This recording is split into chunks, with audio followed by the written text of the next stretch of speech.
존경하는 국민 여러분, 안녕하십니까? 더불어민주당 비례대표 국회의원 정필모입니다. 김영주 국회 부의장님과 선배 동료 여러분, 동료의원 여러분, 그리고 한덕수 국무총리님과 국무위원 여러분, 늦게까지 수고 많으십니다. 마지막까지 여기까지 남아있다 보니까 의원님들이 다 자리를 비우셨네요. 특히 여당 의원님들이 들으셔야 하는데 한 분도 안 계셔서 유감입니다. 예, 국무총리님 앞으로 나와주시기 바랍니다. 혹시 그 눈 떠보니 선진국이란 말, 이런 말 들어보셨어요? 네, 들어봤습니다. 예, 얼마 전에 나온 책 이름인데요. 이 작가가 요즘 이런 말을 하고 있습니다. 눈 떠보니 후진국이더라. 왜 이런 말이 나왔는지 제가 한번 질문을 이어가 보겠습니다. 그동안 윤석열 대통령께서는 기회 있을 때마다 자유민주주의를 강조해 오셨습니다. 다 아시죠? 하지만 윤석열 정부 출범 이후 우리 대한민국에서 민주주의의 근간이라고 할 수 있는 표현의 자유, 언론의 자유가 진정으로 구현되고 있다고 생각하십니까, 총리님? 그거는 일부는 너무 과하다 할 정도로 그렇게 발현되고 있는 거 아닌가요? 저는 그렇게 생각합니다. 많은 국민들은 그렇게 생각하고 있지 않습니다. 오히려 표현의 자유, 언론의 자유가 권위주의적 독재 정권 시절로 뒷걸음치고 있다고 한탄을 하고 있습니다. 자, 화면을 봐주시기 바랍니다. 어떤 생각이 드십니까? 글쎄요, 이거는 다 그러한 그 기사를 보고 한 분들이 이거는 본인이 게재되어 있는 사안에 대해서 좋습니다. 의견이 공정하지 다르십니다. 않다 이렇게 생각하기 어쨌든 때문에 정부 여당은 물론이고요. 이제는 대통령실까지 나서서 언론사와 기자, 야당 의원들을 고소 고발하고 있습니다.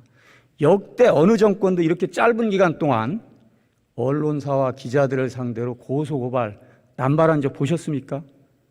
글쎄요, 제가 과거의 케이스를 다 알지는 못합니다만 그만큼 이거 윤석열 대통령, 김건희 여사에 대한 불편한 이야기, 비판의 소리를 억누르겠다는 거 아니고 무엇이겠습니까? 이게 윤석열 대통령께서 그토록 강조하는 자유민주주의는 아닐 거라고 저는 봅니다.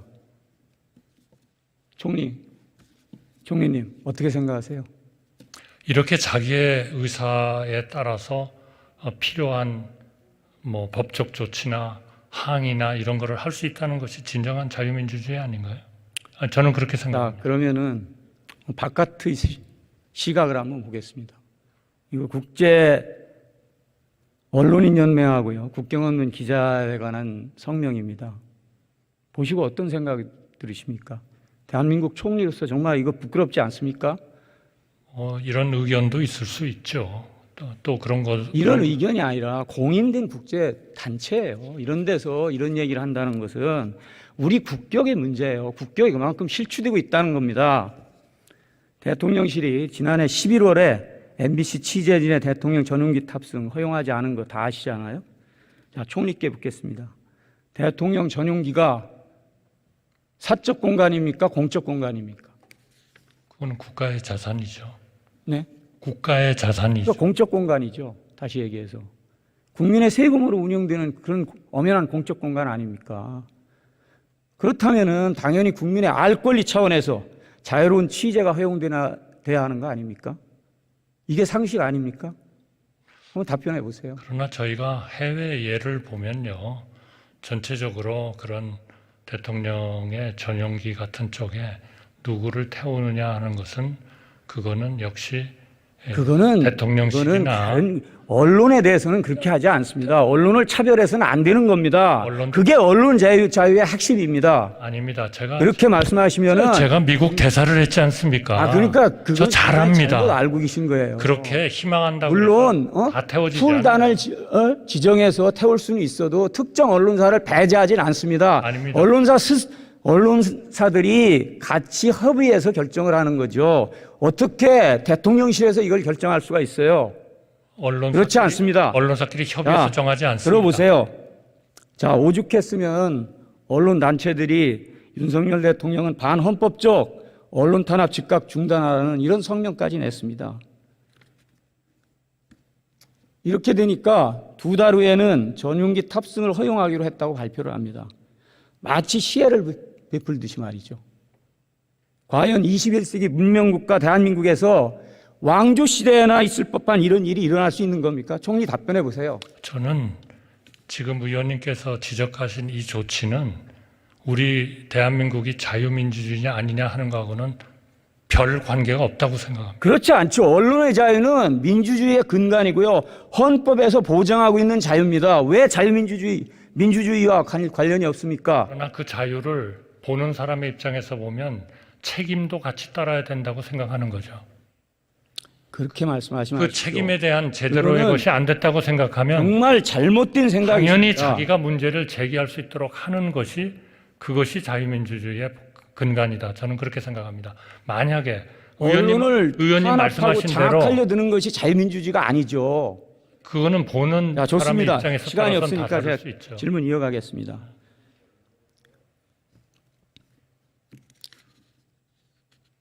윤석열 정부가 출범한 이후에 감사원 감사, 노동부 특별 근로감독, 국세청 세무조사, 경찰, 검찰의 수사, 정권의 모든 역량이 동원돼 가지고 비판 언론, 눈에 가시 같은 그런 언론 길들이기 위해서 총 동원되고 있습니다. 솔직히 불행했던 역사 한번 되돌아보십시오. 이렇게 언론을 탄압하고 억압한 정권, 그 끝이 어떻게 되는지 알고 계시죠? 대통령께 건의하십시오. 진정 이 나라가 민주공화국이라면은 언론에 대한 부당한 탄압을 중단하라고 그렇게 건의하십시오. 약속하시겠습니까? 저는 의원님께서 그런 의견을 저한테 말씀하셨다는 것을 전달하겠습니다. 좋습니다. 자, YTN 지분 매각 계획대로 진행할 겁니까? 저는 그거는 공기업의 하나의 그런 불필요한 자산을 너무 많이 가지는 거. YTN은 이거는 뉴스 전문 채널입니다. 그 차원에서 그리고 그 진행되고 어떤 있다, 언론사보다도 공공성이 굉장히 중요한 채널입니다. 그래서 한전, KDN이나 마사회 같은 공공기관이 지분을 갖게 하는 겁니다. 민간 사기업이 아니고요. YTN 그래도 민간 기업에 넘기시겠다는 겁니까? 그거하고 언론의 자유를 보장하는 것하고는 전혀 관련이 없다고 생각합니다. 그렇지 않죠. 언론의 공공성이라는 게 얼마나 중요한지 잘 아시지 않습니까? 이런 식으로 YTN을 사기업에 넘겨서 간접 통제하겠다. 이거 사실상 언론 통제의 외주화. 이거 시도하는 것밖에. 그렇다면 언론 자유를 위해서 모든 언론은 다 정부가 소유를 해야 된다. 또는 그렇죠. 정부가 소유하는 게 정부와 아니고. 연관된 뉴스 공기업들이 채널에 소유해야 된다. 특수성이 있는 그건 겁니다. 뉴스 채널에 특수성이 있는 거죠. YTN의 특수성이 국민님, 특별히 딴 국민님. 언론사와는 다르다고 제 말씀 생각합니다. 들어보십시오. 방송의 공공성 굉장히 중요합니다. 특히 공영방송, 공적 방송은요, 그 어느 방송보다도 높은 정치적 독립성, 편성의 자유가 중요합니다. 방송법 4조는 편성의 자유에 대해서 분명하게 규정을 하고 있습니다. 자, 그동안 정치적 영향력에서 벗어나기 위한 여러 가지 시도들이 있었지만 다 실패했습니다. 그래서 제가 이사회 구조를 바꾸기 위해서 공영방송에 정치적 후견주의를 최소화하는 방향으로 공영방송 지배구조 법안을 대표 발의한 바 있습니다. 그리고 상임위를 통과했습니다. 이거 알고 계시죠? 네, 아마 여당은 참여하지 않은 데에서 야당만 참여해서 통과된 것으로 그렇게 알고 있습니다. 그렇긴 합니다만은 법안의 핵심 내용을 보세요. 정치 권력의 이사 추천권을 최소화하는 대신에 국민들께 공영방송을 실질적으로 돌려드리자는 그런 취지에서 이거 발의된 겁니다. 자, 일부 그 여당 일각에서요, 이 법안이 국회를 통과하면은 대통령께 거부권 행사하도록 하겠다, 이렇게 얘기를 하고 있습니다.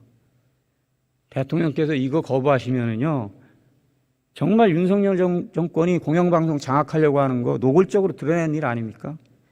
이런 일이 일어나서는 안 되겠죠. 저도 딴 나라의 공영방송의 지배 구조를 좀 봤습니다. 그런데 영국의 BBC나 물론 다른 나라 다 독일의 있어요. 저도 알고 있습니다. 문화가 다릅니다. 일본의 문화가 다르고 NHK. 그동안 대한민국의 공영방송은 정치적 논란에 정권이 바뀔 때마다 계속 휩싸여 왔어요. 이거 고리를 끊어야 됩니다. 그러니까 정말 그래서- 제대로 된 가버넌스를 만들어야 그러니까 됩니다. 거버넌스를 제대로 만들자고 발의해서 근데 그렇게 입법했는데 그런 관점에서 거부권 행사하겠다고 해보지도 않은 거를 지금부터 얘기하고 있습니다. 그런데 그런 총리께서 그런 공정한 총리께서 정말 충정어리시다면은 거부권 행사하지 않도록 권유해 주세요. 아니 지금 말씀하신 거는 제가 다 전달은 좋습니다. 하겠습니다만 그러나 시간이 없으니까 거버넌스를 보는 시각은 네. 다 다를 수 있다. 물론 다를 수 있습니다. 요 다를 수 부분만이 있지만 옳다. 그동안 공영방송이 정치적 논란에 휩싸인 거는 정치 권력이 영향력을 행사했기 때문에 이걸 배제시키지 않으면 안 된다는 겁니다. 그렇다면 좀 더 선진국들도 가지고 있는 그런 가버넌스를 우리가 그럼 대안을 내십시오. 왜 그 왜 사람들은 대안을 안 그렇게 내세요? 가졌을까 이렇게 정부에서도 생각해야 된다. 대안을 내십시오. 여당에서도 대안을 내십시오. 자, 방통위 설치법 한번 보도록 하겠습니다. 방통위의 독립성 법률로 보장하고 있는 거 아시죠? 저기 돼 있지 않습니까? 독립적 운영 보장한다고. 이거 아시죠? 아니, 당연히 알죠. 자, 총리님, 그러면 윤석열 정부가 이거 지키고 있다고 보십니까? 그런데 여기에 이거 지키고 있다고 보십니까? 여기에 맞도록 대답하세요. 여기에 맞도록 지금까지 그렇게 운영이 되어 왔냐 하는 것에 대해서는 딴 의견을 가진 분들도 많다. 그러니까 지금 정부가 이거 독립적 운영 보장하고 있다고 보세요? 지금 뭐 특별히 보장을 하지 않은 무슨 사례가 있습니까? 동원할 수 있는 모든 권력 수단 동원해서 지금 방통위 압박하고 있지 않습니까? 총리실 산하 국무조정실도 방통위 감찰했죠. 그렇다고 그래서 감찰하셨죠. 방송위의 자유를 답변하십시오. 보장한다고 그래서 방송위에서 일어나는 공직적 차원에서의 문제가 있을 때에도 일체 입을 닫아라. 이거는 공식적 차원의 역시 문제가 법치주의와 있어요. 자유민주주의가 이렇게 아니라고 생각합니다. 전방위적으로 모든 수단과 방법을 동원해서 이렇게 압박한 적 있습니까? 그렇다면 정말 운영을 잘해야죠. 저도 신문에서 제가 봤습니다만 단언컨대요. 저도 신문에서 봤습니다만 그렇게 실무자들이 그런 서류를 잘못 다뤄가지고 구속이 되는 이런 사태까지 일어나는 것은 저는 조금 이상하다 이렇게 생각합니다. 그것도요. 먼지털이식 수사에 의해서 아직 혐의가 확정된 것도 아니지 않습니까? 자, 이 모든 원인과 책임은요. 궁극적으로 윤석열 정권 하에서 방송장악의 하수인 역할을 하고 있는 권력기관 정말 나중에 책임져야 됩니다. 총리님 자유로 들어가셔도 좋습니다. 네. 수고하셨습니다.